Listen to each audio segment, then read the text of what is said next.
फिल्मी गायक पद्म विभूषण पंडित छन्नूलाल मिश्र का गुरुवार तड़के निधन हो गया है। उन्होंने सुबह 4:15 पे बेटी नम्रता मिश्रा के मिर्जापुर स्थित घर पर अंतिम सांस ली। छन्नूलाल मिश्र का खेली मसाने में होली गीत आज भी हर किसी की जुबान पर है। पंडित छन्नूलाल मिश्र की 4 बेटियां और एक बेटा है। पत्नी और एक बेटी का 4 साल पहले निधन हो चुका है। नम्रता ने बताया कि अंतिम संस्कार आज शाम काशी के मणिकर्णिका घाट पर किया जाएगा। मिर्जापुर से पार्थिव शरीर काशी के लिए एम्बुलेंस में लाया जा रहा है। छन्नूलाल मिश्र 2014 लोकसभा चुनाव में पीएम मोदी के प्रस्तावक रहे थे।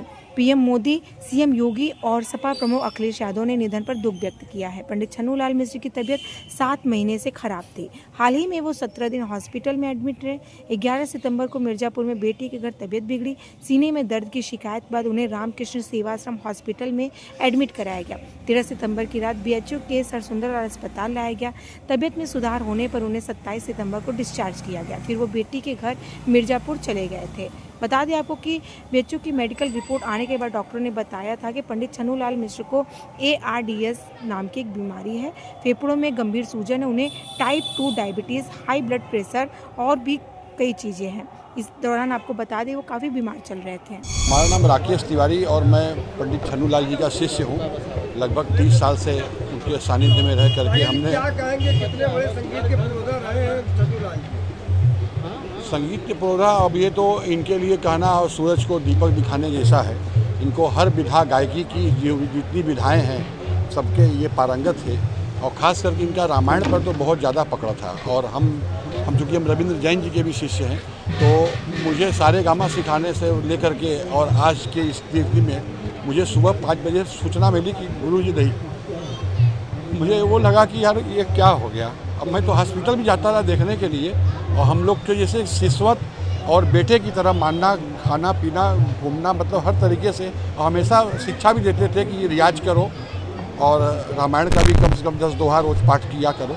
तो आज उनकी मुझे जेहन में मैं सुबह से बिल्कुल व्यथित हूँ। रात भर का मैं लोग जगह हैं क्योंकि नवरात्रि का कार्यक्रम लगा रहता है तो, लेकिन फिर भी आज बहुत मन व्यथित है कि अब ये नहीं मिलेंगे, अब तो ये चले गए, अब नहीं मिले, मतलब कुछ कह नहीं सकते। और इनकी जो विधा थी, हम लोग खुद इनकी रचनाओं को गाते हैं, दादरा, चैती, होरी। हमने एक बार इनसे जिक्र किया कि गुरुजी मैंने भी शिव पुराण पढ़ा है, कहाँ लिखा है कि दिगंबर में मसाने में होली। तो उन्होंने कहा कि हमको एक स्वामी जी ने ये रचना दी थी। तो ये भी हम लोग इस पर, क्योंकि हर चीज़ का एक डिफ़ाइन करना, हम लोग पढ़े लिखे जो लोग हैं तो इसका भी एक निवारण होना चाहिए, जिसको काफ़ी लोगों ने इसको वो किया।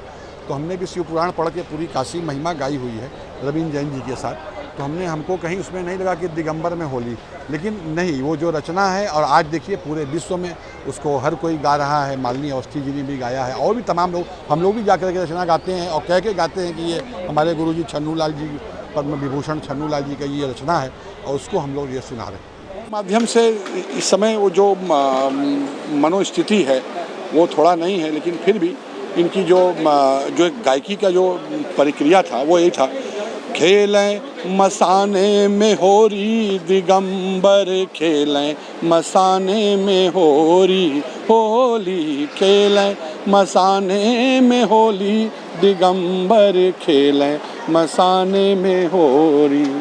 क्योंकि ये जो ठह करके जो ये बनारसी अंदाज है उनका, वो जल्दी नहीं मिलता। और हम लोग तो बॉलीवुड से भी जुड़े हुए, तो इसलिए जो भी रचनाएं जब होती है कैमरे के सामने जब आता हूँ तो मुझे तो वो करना ही पड़ेगा। तो जैसे आपने कहा, और बस यही ईश्वर बाबा विश्वनाथ, यहाँ मोक्ष की नगरी है काशी, बाबा विश्वनाथ से ही प्रार्थना है कि उनको मोक्ष प्रदान करें और हमारे गुरुजी हम लोगों को आशीर्वाद दें, पूरे विश्व को आशीर्वाद दें, यही हमारी कामना है।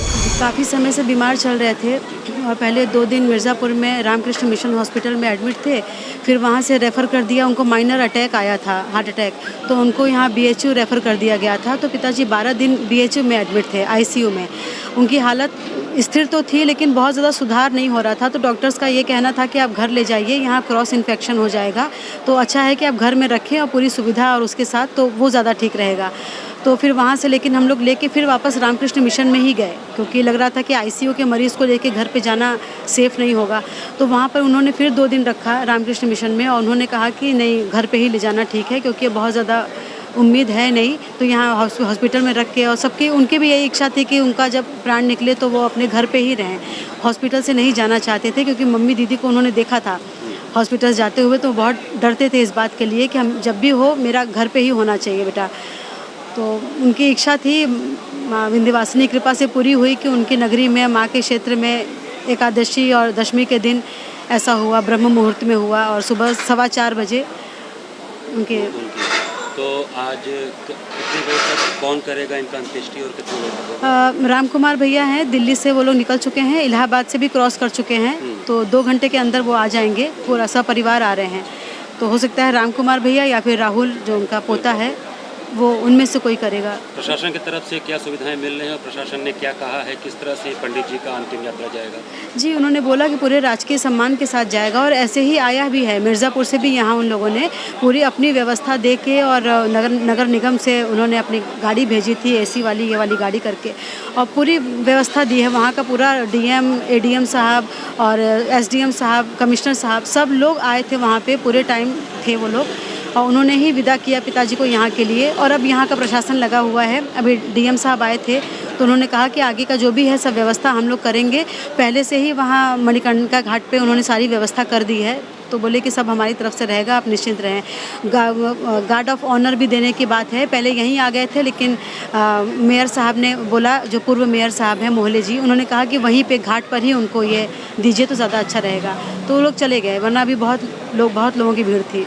तो राम कुमार जी के आने के पश्चात जी 6-7 बजे के आसपास हाँ 5 बजे तक आ जाएंगे, 5-5:30 तक, 6 बज जाएगा यहाँ से निकलते जी। मणिकर्णिका घाट पे होगा। अंत में आप इनके चाहने वालों और काशी वासियों के लिए क्या संदेश देना चाहेंगी, उनके मन की बात अपनी जुबान से?